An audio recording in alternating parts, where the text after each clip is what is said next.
Damn it. ఏంటిటా కుండబద్దలు కొడతా అత్త. నమస్కారం, కుండబద్దల ప్రేక్షకులకి స్వాగతం. నేను గౌతమ్ కాటా. ఈ వీడియోలో నేను మీతో చెప్పాలనుకునే అంశం తవ్వే కొద్దీ బయటపడిపోతున్న జగన్మోహన్ రెడ్డి లంచాల బండారం.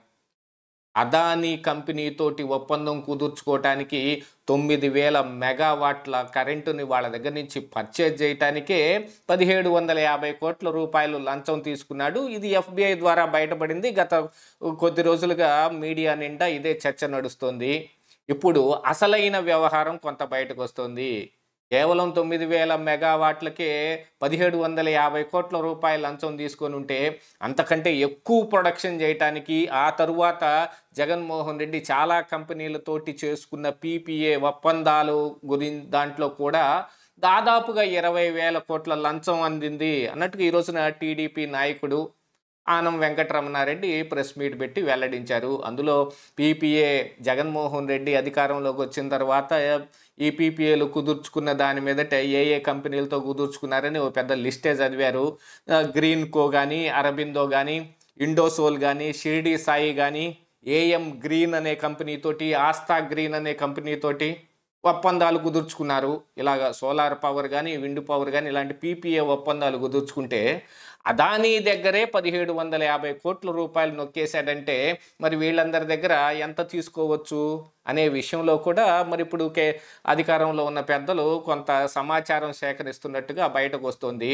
ఆనం వెంకటరమణారెడ్డి పెట్టిన ఈ ప్రెస్ మీట్ ద్వారా ప్రజలకు ఆయన చెప్పేది ఏంటంటే దరిదాపుగా 20,000 కోట్ల రూపాయలు లంచం వచ్చింది జగన్మోహన్ రెడ్డికి, ఈ కంపెనీలందరి దగ్గర నుంచి ఎంత వసూలు చేశాడు అని. అంటే ఈ భారం మొత్తం రాష్ట్ర ప్రజల మీద పడినట్టే కదా. ఆ కంపెనీలకి ఎంత లబ్ధి చేకూర్చకపోతే వాళ్ళు ఇంత మొత్తంలో డబ్బులు ఇస్తారు అనేది ఒకసారి చూసుకోవాల్సిందే. గతంలో చంద్రబాబు నాయుడు అధికారంలో ఉన్నప్పుడు 2014-19 మధ్యలో ఏ PPA ఒప్పందాలు చేసుకున్నారో వాటన్నిటిని చెల్లుబాటు కాకుండా చేసేస్తాను, మొత్తాన్ని రద్దు చేసేస్తానని ఓ పెద్ద డ్రామా చేశాడు జగన్మోహన్ రెడ్డి. ఈ PPA ఒప్పందాల మీద అంత గోల్మాల్ జరిగిపోయింది, ఇంత గోల్మాల్ జరిగింది అని.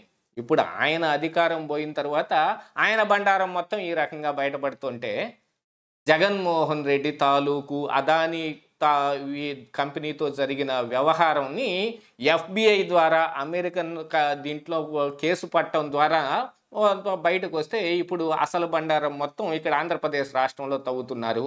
అందుకనే చంద్రబాబు నాయుడు కూడా న్యాయ నిపుణులతోటి సలహాలు తీసుకొని ఏ రకమైన కేసులు జగన్మోహన్ రెడ్డి మీద పెట్టవచ్చు అనే దాని మీద యోచనలు చేస్తున్నట్టుగా సమాచారం వస్తుంది.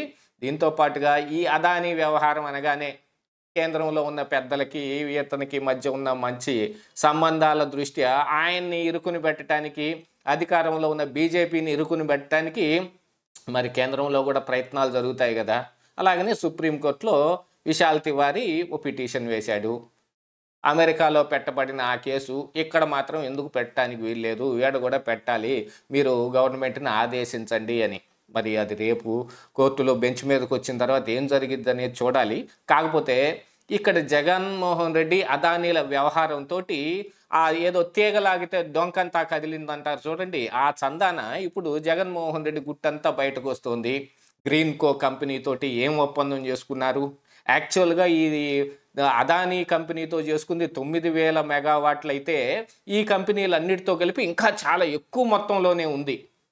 కాకపోతే మేము యూనిట్ చాలా తక్కువ ధరకు ₹2.49 వాళ్ళ దగ్గర నుంచి చేసుకొచ్చాం. అదే గతంలో చంద్రబాబు నాయుడు చాలా ఎక్కువ రేటుకి 4.5 పైన రేటుకి ఒప్పందం కుదుర్చుకున్నాడు అని అంటే ఆ రోజుకి సోలార్ పవర్ ప్యానల్స్ ఉన్న ప్రైస్ కానీ, ఆ సోలార్ ఎనర్జీని ఉత్పత్తి చేయటానికి తక్కువగా యూనిట్లు ఉండటం కానీ, వాళ్ళ దగ్గర నుంచి తీసుకోవటానికి ఆ రోజు ఉన్న రేటు ప్రకారంగా అది మోస్ట్ ప్రిఫరబుల్ రేట్ అనే విషయంలోనే చంద్రబాబు నాయుడు ఆ రోజున PPA ఒప్పందం చేసుకుంది. ఎక్కువ రేటుకు చేసుకున్నారు అని పేరు చెప్పి జగన్మోహన్ రెడ్డి చేసింది ఏమిటాయి అంటే ఇక్కడ ఓ పెద్ద లంచాల పర్వమే నడిపాడు. మద్యంలో కుంభకోణం చేయటం, మద్యం షాపులు ఏ రకంగా మొత్తాన్ని గవర్నమెంట్ పరం చేసి కనీసం ఈ ఎలక్ట్రానిక్ మనీ ట్రాన్స్ఫర్ లేకుండా కేవలం డబ్బు రూపంలోనే సొమ్మంతా కాజేసినట్టుగా మనకి గతం అంతా ఆ తాలూకు వ్యవహారం మొత్తం ఒకటి బయటపడింది. ఇక గనుల్లో వెంకటరెడ్డి తాలూకు చేసిన ఇసుక మైనింగ్‌లో గావచ్చు, అసలు గ్రీన్ ట్రిబ్యునల్‌ని మోసం చేయటానికి వాళ్ళు చెప్పిన ఈ వ్యవహారాలు నడిపిన వ్యవహారాలు గావచ్చు, ఏ విషయంలోనైనా సరే మొత్తానికి మొత్తం గోల్మాలే జరుగుతుంది అనంటే, ఈ పీపీఏల వ్యవహారంలో మాత్రం గోల్మాల్ జరుగుండదా అని ఇప్పుడు తవ్వుతూ ఉంటే 20,000 కోట్ల రూపాయల దాకా లంచాలు, ముడుపులు అంది ఉంటాయి జగన్మోహన్ రెడ్డికి అని ప్రాథమికంగా అంచనా వేస్తున్నారు. నిజంగా అంతేనో కాదో, ఇంకా తక్కువ ఉంటాయా, లేదు ఇంకా ఎక్కువ ఉండే అవకాశం కూడా ఉంది అనే దాని మీదనే మొత్తం తర్జన భర్జన జరుగుతూ ఉంది. ఈ గ్రీన్‌కో కంపెనీతోనూ లేకపోతే అరబిందో కంపెనీ అది దాని సంగతి ఎవరికి తెలియందేం కాదు. అసలు షిరిడి సాయి కంపెనీ వ్యవహారాలైతే వాళ్ళు మరి ఎలక్టోరల్ బాండ్స్ కొని ఇప్పుడు అధికారంలో ఉన్న ఈ కూటమిలో భాగస్వామి అయి ఉన్న టీడీపీ పార్టీ కూడా వాళ్ళు ఎలక్టోరల్ బాండ్స్ ఇచ్చారు. అంటే అది ఏదో సామెత చెబుతారు చూడండి, తిలా పాపం తలా పిడికెడు అన్నట్టు వాళ్ళు జగన్మోహన్ రెడ్డి దగ్గర కావాల్సిన విధంగా మొత్తం అంతా దండుకొని ఆయనకి కొంత, ఇటు అపోజిషన్లో ఉన్న టీడీపీ పార్టీ కూడా కొంత ఎలక్టోరల్ బాండ్స్ రూపంలో వేస్తే వాళ్ళ దగ్గర ఎలక్టోరల్ బాండ్స్ ఎలా తీసుకున్నారు అని అప్పుడు వైఎస్ఆర్ కాంగ్రెస్ పార్టీ నాయకులు అతి తెలివి ప్రశ్న కొంత ప్రశ్నించారు.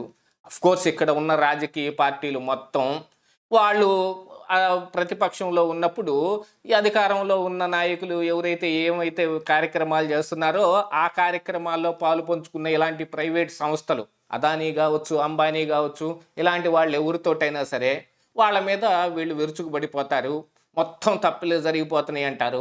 వీళ్ళు అధికారంలోకి రాగానే మళ్ళీ వాళ్ళనే తీసుకొచ్చుకొని వాళ్ళనే పక్కన పెట్టుకొని వాళ్ళతోనే కంపెనీలు ఇంపోజ్ చేసుకోవటం. ఇక్కడ అభివృద్ధి చేయటానికి వీళ్ళ తోడ్పాటు చాలా ఉంది, వీళ్ళు మామూలు వ్యక్తులు కాదని చెప్తూ ఉంటే ప్రజలు మాత్రం ఇక్కడ వెర్రి పుష్పాలు అవుతున్నారు. అది మాత్రం గమనించాలి.